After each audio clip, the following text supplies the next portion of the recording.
We'll be talking about Gaza. We're in very serious negotiations to, I guess you could say, depending on the way you count, 3,000 years. You could say 500 years. You could say, but that it's been raging for a long time. And I think there's a possibility that we could have peace in the Middle East. It's something even beyond the Gaza situation. We want a release of the hostages immediately, etc. And so our team is over there now. Another team just left, and other countries, literally every country in the world has supported the plan. Yep. I don't think there's anybody that hasn't, actually, not that I've seen.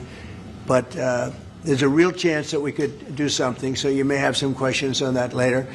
But in the meantime, we'll spend some time and we'll make some deals and we'll do some things that are good for both of our countries.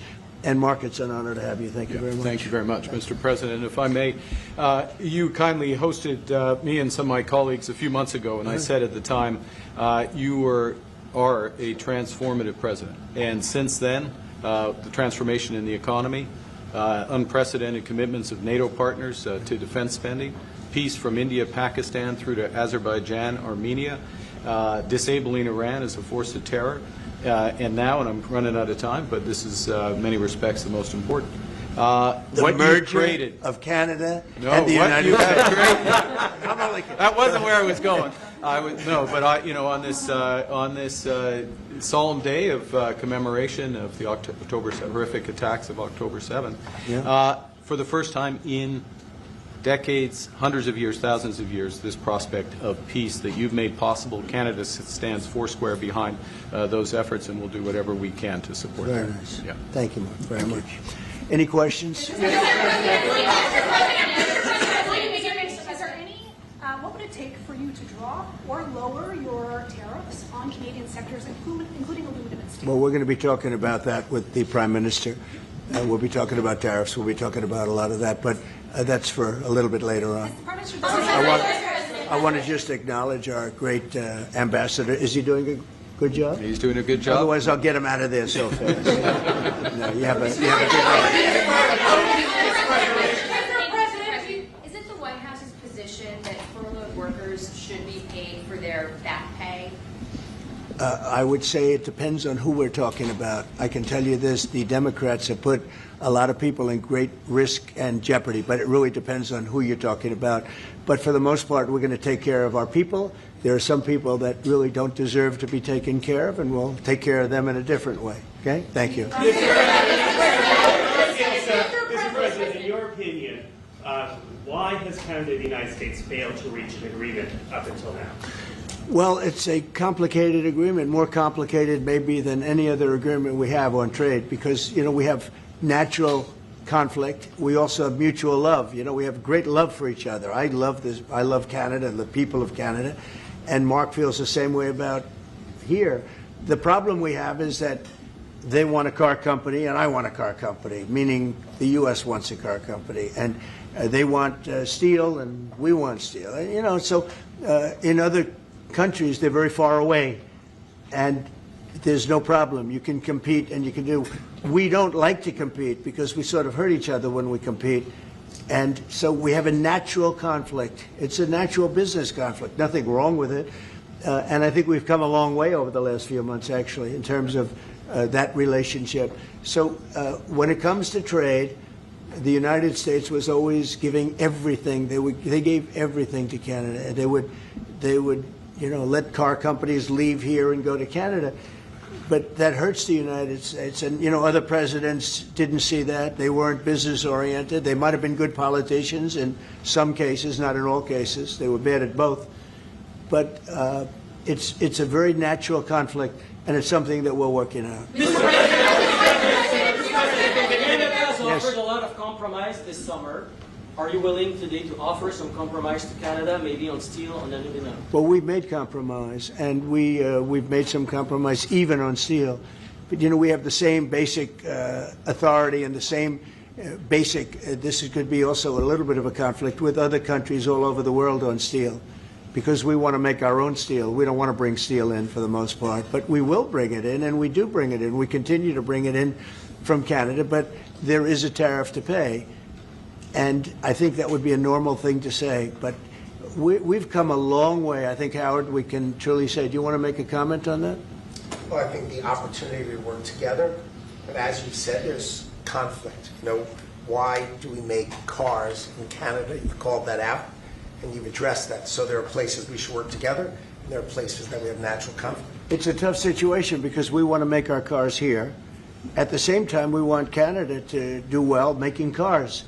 So we're working on formulas, and I think we'll get there. Canadians are refusing to go to the U.S. The numbers are down like 23% in the first 7 months of the year.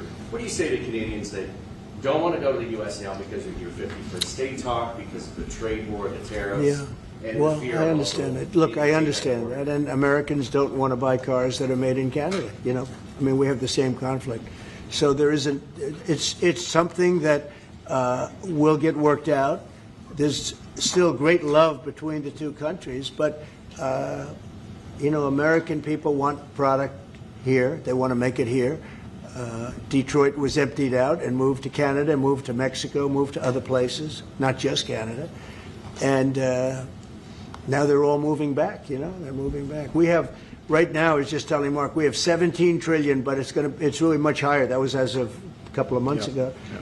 We have over $17 trillion being invested now in the United States. As an example, Biden, he was the worst president we've ever had, but they had less than $1 trillion in 4 years. We have more than 17 trillion in 8 months. 8 months. And I think that number is going to be $21, $22 trillion. There's never been anything like that in the history of the world for any country, not even close. If you did 1 trillion in a year, that's pretty good. We're going to do over 20. And it's coming in with AI. It's coming in with auto plants. We're building auto plants, a lot of auto plants in the U.S. It's coming in for a lot of reasons. It's coming in because of the fact, I think the November 5th election was a big factor, and I think the tariffs are a big factor.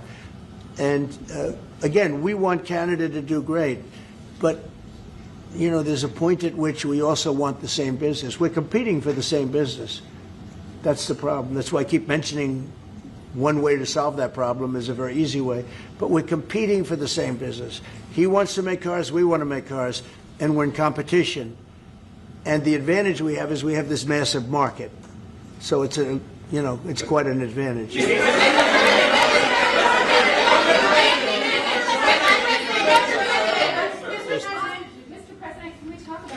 For a second, are you planning to invoke the Insurrection Act?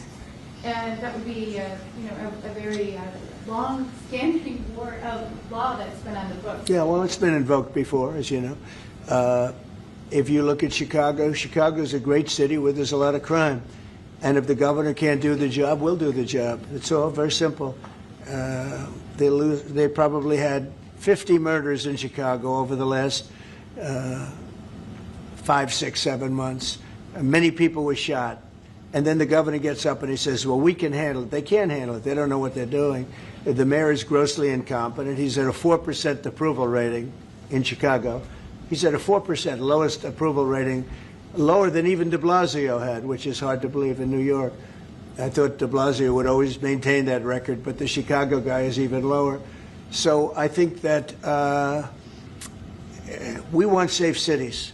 If you look at D.C., you would right now, Mark, you could go out, take your family out to dinner, you could walk right down the middle of the street. There is no crime in D.C. When I got here, this place was a raging hellhole where people would come from Canada, people would come from other places and end up getting shot. Nobody's being shot. The National Guard's been unbelievable. I mean, they are strong, tough guys. You know, we won something at the Supreme Court, which is a big deal, merit.